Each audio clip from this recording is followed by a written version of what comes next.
मेरा देवर औरतों की मसाज करता। औरतें भी खुशी खुशी देवर से मसाज करवा लेती थी। मेरा अक्सर दिल करता कोई मुझे भी मसाज करे। अगर शर्म के मारे देवर को ना कहती, लेकिन एक रात बहुत थकी हुई थी। देवर को कहा, लाइट बुझाओ और मेरी मसाज कर दो। मेरे होश उड़ गए। देवर ने तो मेरी। अब सुनिए मेरी कहानी। रोज के मुताबिक मैं सवेरे ही उठती थी। ऐसा नहीं था मैं मेहनत से या काम काज से घबराती थी, मगर मैं इस कदर काम काज भरी जिंदगी से थकने लगी थी। मैं अब कुछ वक्त आराम करना चाहती थी। पिछले 5 साल से मेरा एक ही रूटीन था, और मेरे रूटीन में रात भर काम था। सुबह सवेरे उठकर नाश्ता बनाना, उसके बाद घर के जरूरी काम निपटाना, और उसके बाद पति के साथ खेतों में रवाना हो जाती। फिर दिन के वक्त वापस आती और आकर खाना बनाती। घर के और कामों को किया करती थी। घर में मेरे अलावा कोई और औरत नहीं थी। नया घर की जिम्मेदारी मुझ पर अकेली ही थी। इसके साथ साथ खेतों में जाना, वहाँ पर कामकाज करना मेरा काम था। इस सब से मैं बहुत ही ज़्यादा थक चुकी थी। मैं जब सुबह घर से बाहर जाने लगती थी, तो हमारे घर पर मोहल्ले की और करीबी गांव की औरतें मेरे देवर के पास मसाज करवाने के लिए आ जाती थी, और शाम तक उनका आना जाना लगा रहता था।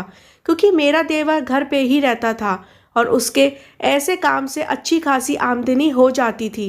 वो पढ़ा लिखा था और खेतों में काम नहीं करना था। यही वजह थी कि मुझे अपने पति की मदद करवाने के लिए खेतों में जाना पड़ता था।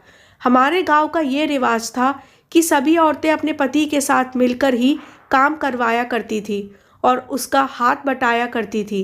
पति का हाथ बटाने के चक्कर में मैं खुद थकान से चूर चूर हो जाती थी। मेरा भी थकान से बहुत बुरा हाल हो जाता था। मेरा भी कभी कभी दिल करता था कि मैं अपने देवर से मालिश करवा लूं, मगर हमेशा शर्म और लिहाज से मैं चुप हो जाती थी। मेरा देवर बहुत अच्छा इंसान था। वो किसी से भी ज़्यादा फालतू की बात नहीं करता था, और मेरे ससुराल में भी यही रिवाज था। देवर से ज़्यादा बात करने की इजाज़त नहीं थी। मेरे पति ने मुझे पहले ही दिन बता दिया था कि हमारे यहाँ औरतों का मर्दों के साथ ज़्यादा बातचीत करना पसंद नहीं किया जाता है। मैं खुद भी कम बोलती थी। मैं भी ज़रूरत के वक्त ही उसके साथ बात किया करती थी, और तीनों वक्त मैं उसके कमरे में खामोशी से खाना रख कर आती थी। कभी कभी उसका मूड होता था तो वो हम दोनों मियाँ बीवी के साथ खाना खा लेता था, और ज़्यादातर अपने कमरे में ही रहता था। अपने कमरे के साथ ही उसने एक और कमरा बनाया हुआ था, जहाँ पर वह अपना काम धंधा करता था। मुझे अपने देवर की समझ नहीं आती थी। वैसे तो बहुत खामोश और शर्मीला था, मगर मैं अक्सर सोचती थी, फिर वो ऐसा काम कैसे कर लेता है? औरतों को मसाज देने में शर्म नहीं आती? मुझे तो सोचकर भी शर्म आने लगती थी। जब मैंने अपने पति से ये बात कही, तो वो हंसकर कहने लगे, इसको तो यही काम करना ही होगा, और रोजगार भी उसी से चलता है इसका। अगर वो अपने काम पर शर्म करेगा तो खाएगा कहाँ से? उनकी बात सुनकर मैं खामोश हो गई थी। कभी कभार जब मैं काम से बहुत थकी आ रही होती, तो मेरा दिल करता था मेरा भी जिस्म कोई दवा दे कि मेरी थकावट दूर हो सके, मगर मैं अपनी ख्वाहिश का इजहार किसी से भी नहीं कर सकती थी। मेरी शादी को उस वक्त सिर्फ 2 साल हुए थे। मेरी सास का देहांत हो गया था। उसके बाद फिर सारी जिम्मेदारी मेरे कंधों पर आ गई थी। उनकी मौजूदगी में मैंने एक पल भी सुख की सांस नहीं ली थी। 2 साल मैंने कैसे कांटों पर बसर किए थे, वो पल पल मुझ पर निगाह रखती थी। मैं कहाँ जा रही हूँ, क्या कर रही हूँ, उनकी निगाह हर चीज़ मेरे पर होती थी। मैं उस माहौल से बहुत ही ज़्यादा परेशान हो चुकी थी। मेरी शादी के 1 साल बाद उन्होंने मुझे औलाद न होने के ताने देना शुरू कर दिए थे। मैं उस बात पर बहुत रोती और गिड़गिड़ाती थी। ऊपर वाले से रोकर दुआ मांगती थी, मेरी जल्द से जल्द गोद भर दे, ताकि मुझे अपनी सास के तानों से छुट्टी मिल सके। मगर शायद मेरी किस्मत में अभी अजमाइशी लिखी थी। मैं अभी एक औलाद से मगरूम थी।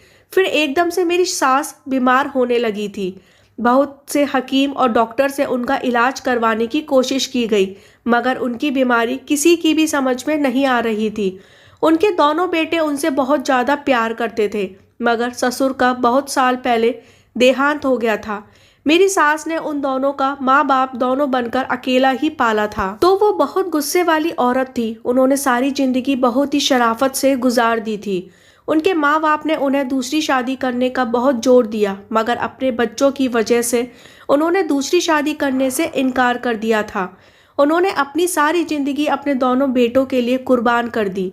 शायद यही वजह थी, उनके दोनों बेटे भी उनके बहुत ज़्यादा कदर करते थे और माँ की हर बात उनके लिए हुक्म का पालन करना होता था। जब मेरी सास बीमार पड़ गई तो दोनों बेटे उनकी चारपाई के साथ लगकर बैठे रहते थे और तमाम पूंजी अपनी माँ के इलाज में खर्च कर देते थे, ये सोचकर कि शायद उनकी माँ बच जाए। मगर वो जिंदगी ही इतनी लेकर आई थी। चंद महीने के बाद वह विदा हो चुकी थी। उसके बाद मैंने सुख की सांस ली। वहीं घर की सारी जिम्मेदारी मुझ पर आ चुकी थी। घरेलू काम के साथ साथ मुझे अपने पति के साथ जाकर खेतों में काम करना भी पड़ता था। मेरी सास की बीमारी के दौरान मेरे पति और देवर पर बहुत कर्ज चढ़ चुका था, जिसकी वजह से हमारे हालात काफ़ी हद तक खराब हो चुके थे और कर्ज उतारने के लिए ही हम तीनों बंदे ही अपनी जगह पर बहुत ज़्यादा मेहनत कर रहे थे ताकि जल्दी से इस कर्ज से छुटकारा पा सके। अब जब मैं कामकाज करने के बाद अपने पति के साथ खेतों में जाने लगी, तब हमारे घर में औरतों के आने का सिलसिला शुरू हो जाता। हम उम्र की औरतें लड़कियां मेरे देवर के पास आती थी। मैंने आज तक कभी किसी से अपने देवर के बारे में कोई गलत बात नहीं सुनी थी। सब लोग ही उसकी शराफत के बारे में गवाही देते थे। मगर एक दिन बहुत अजीब बात हुई। उस दिन मैं दोपहर का खाना बनाने के लिए जब घर में आई तो मैंने अपने मोहल्ले की लड़की सोनम को देवर के कमरे में रोते हुए बाहर जाते देखा। मैं ये मंजर देखकर हैरत में रह गई। शादी के 5 सालों में ऐसा पहली बार हुआ मेरे साथ। मेरा बहुत बार पूछने पर भी उसने उस बात के बारे में नहीं बताया कि मेरे देवर ने क्या किया। इतनी बात कहने के बाद वह अपने घर में वापस चली गई थी और मैं उसके बारे में सोचते हुए घर वापस आ गई। मैं परेशान हो चुकी थी कि ना जाने क्या बात है। उस दिन वो क्यों रोते हुए वापस जा रही थी। उस लड़की की शोहरत हमारे मोहल्ले में ठीक नहीं थी। अक्सर मेरे पति उसके बारे में बात करते थे कि उसकी वजह से मोहल्ले का माहौल ख़राब हो रहा है, मगर मैं नहीं जानती थी कि आखिर ऐसी क्या वजह है, वो उसके बारे में ऐसा क्यों कहते हैं। मेरा मोहल्ले की किसी औरत से इतना मिलना जुलना नहीं था, ना ही किसी से इतना उठना बैठना कि मुझे ऐसी चटपटी मसालेदार बातें सुनने को मिलती। इस बात को मैंने अपने पति के साथ करने के बारे में सोचा, मगर वही मेरी कमजोरी याददाश्त। जब तक मेरे पति के आने का वक्त हुआ तब तक घर की जिम्मेदारियों में इस बात को जैसे भूल ही गई थी कि मुझे उनसे कोई बात करनी थी। दिन इसी तरह तेजी से गुजरने लगे थे और उस दिन हम दोनों मियाँ बीवी खेतों में काम कर रहे थे कि जब मोहल्ले का एक आदमी भागता हुआ वहाँ पर आया और हमें जल्दी से घर वापस चलने के लिए कहने लगा। हम दोनों ये सुनकर परेशान हो गए थे, न जाने क्या बात हो गई है। तेज कदम उठाते जब हम दोनों घर में वापस आए तो बहुत ज़्यादा औरतों का झुंड लगा हुआ था। औरतें और मर्द वहाँ पर इकट्ठा हुए थे और ऊंचा ऊंचा बोलने की आवाज़ भी साफ सुनाई दे रही थी। हम दोनों जब अंदर घर में दाखिल हुए तो सामने का मंजर देखकर हैरान रह गई। सामने ही मेरा देवर मेरे मुंह की तरफ सर झुकाए खड़ा था और उसके चेहरे और हालात से लग रहा था जैसे उसकी किसी से हाथापाई हुई हो। वहाँ पर मौजूद मोहल्ले की औरतों को गवाही से मालूम हुआ कि मेरे देवर ने सोनम की इज्जत पर हाथ डालने की कोशिश की है।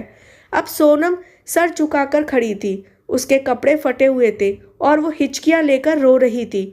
उसकी हालत देखकर मैंने अपना दिल थाम लिया। एक नज़र जब मैंने देवर की तरफ देखा, वो शर्म से जैसे ज़मीन पर गड़ा जा रहा था। उसकी शक्ल से ही झलक रहा था। सोनम के माँ बाप का कहना था कि मेरे देवर को सोनम के साथ शादी करनी होगी, मगर मेरे पति सुनते ही बड़े हैरत में पड़ गए और गुस्से से चिल्लाने लगे कि ये सब झूठ है, मेरा भाई ऐसा नहीं कर सकता। मोहल्ले के बाकी लोग भी मेरे देवर की शराफत की गवाही देने लगे। सोनम की असलियत किसी से भी ढकी छुपी नहीं थी, मगर सवाल ये था कि वो ऐसा करेगी क्यों। सोनम के माँ बाप का ये कहना था कि इसे सोनम के साथ शादी करनी पड़ेगी। इसके बाद ये जरूर हुआ कि मेरे देवर की इज्जत पर जैसे धब्बा लग गया था और सब ने उसके पास आना छोड़ दिया था। वो सारा दिन अपने कमरे में बंद रहता, बिल्कुल गुमसुम और खोया खोया।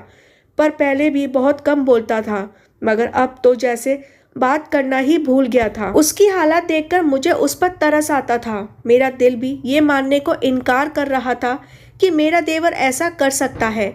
मेरे पति ने बहुत कोशिश की वह उसके साथ खेतों में जाकर काम करे, मगर उसने सुनते ही साफ इनकार कर दिया।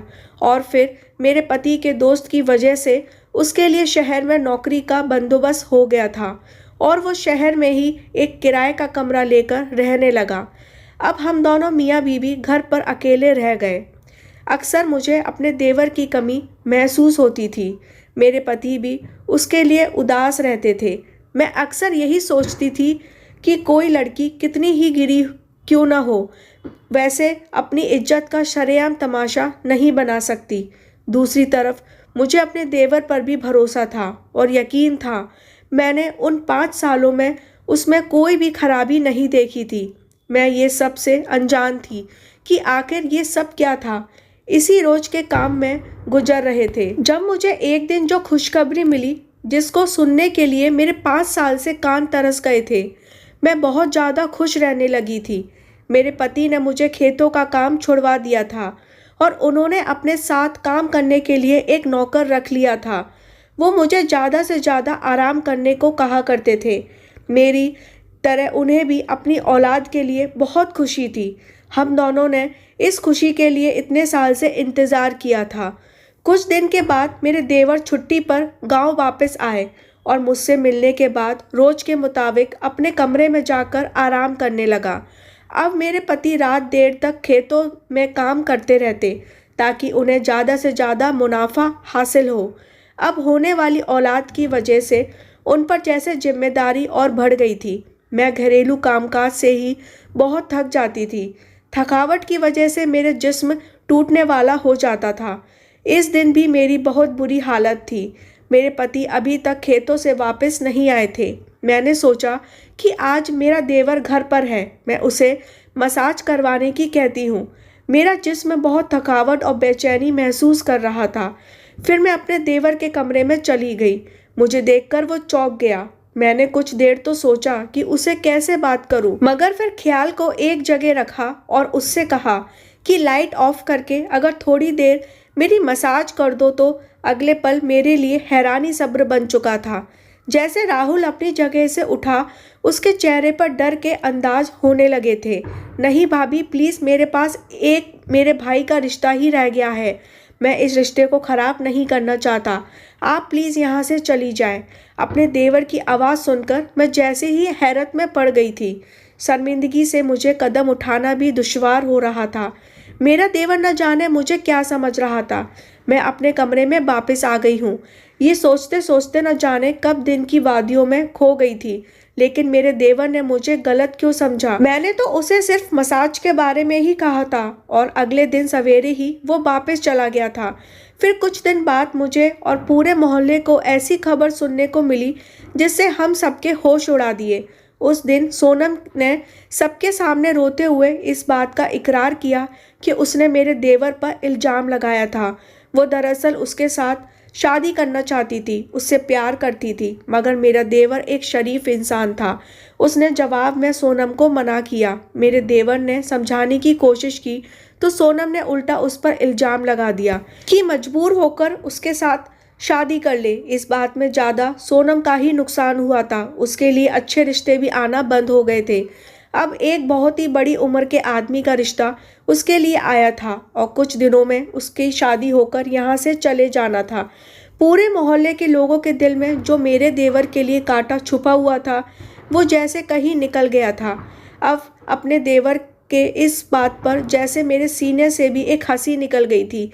मैं भी बड़े दिनों के बाद खुले दिल से मुस्कुराई थी और उससे कहा कि मैं तुम्हारे दिमाग की हालत समझती हूँ और मैं तुमसे नाराज़ नहीं हूँ। वो भी जैसे मेरी बात सुनकर हल्का फुल्का सा मुस्कुरा गया और फिर वापस चला गया।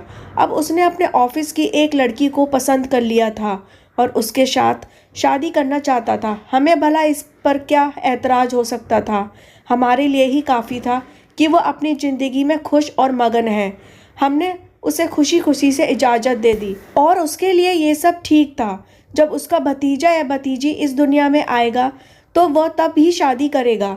और फिर जब ऊपर वाले ने मुझे एक चाँद सा बेटा दिया, फिर हमने कुछ दिन बाद उसकी शादी की तारीख तय कर दी और अब मेरे देवर की शादी हो चुकी है और वो बहुत खुश है। कहानी अच्छी लगी हो तो चैनल को प्लीज़ ज़रूर सब्सक्राइब करें और बेल आइकन पर क्लिक करें ताकि अगला वीडियो तुरंत आपके पास आ जाए। धन्यवाद।